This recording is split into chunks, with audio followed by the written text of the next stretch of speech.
நம்ம தீர்த்தமலை 3200 அடி உயரமுள்ள தீர்த்தமலை உச்சிக்கு வந்தாச்சு. தீப கோப்பரையும் உச்சியில வச்சாச்சு.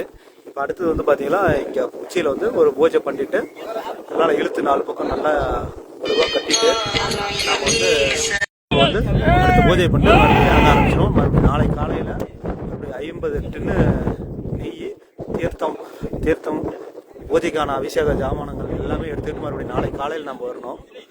மறுபடியும் விடிய காத்தால் 5 மணிக்கு மறுபடியும் எல்லாருமே மறுபடியும் ஒரு 50 பேர் எல்லாருமே வரோம். ஐயா வந்து தீபக்குழு ஐயா இவங்கெல்லாம் சேர்ந்து தான் நம்ம இந்த குரூப்ல ஆர்கனைஸ் பண்ணி தீபக்குழு எடுத்து கொடுக்குறாங்க. நல்ல உயரமான மலை 3200 அடி சிவாய நம்ம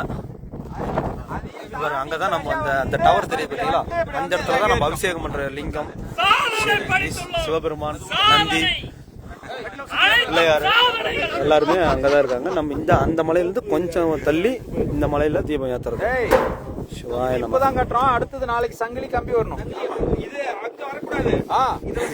அதுல இழுத்து ஆட்டினோம். ஆமா போனாலும் பரவாயில்ல, எனக்கு கயிறு வரணும்ட்டார். கொடுத்தலாம் நான் யாரு நான் கொடுத்தலாம் இல்ல. இது நான் என்ன கல்லுங்களை கொண்டு வந்து வச்சிடலாம் அடிக்கலாம். கரெக்டா வந்து நல்லா சேஃப்டியா வந்து நிறுத்தணும். சிவாய நம்ம சரிடா கோப்பு வேணாங்க, சங்கிலி தான் பெஸ்ட்.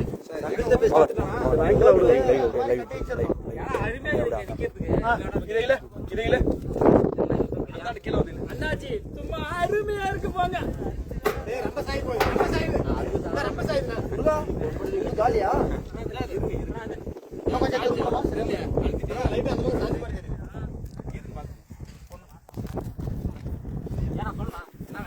இதை தூக்கலாம் முருகா, இதை தூக்கலாம்.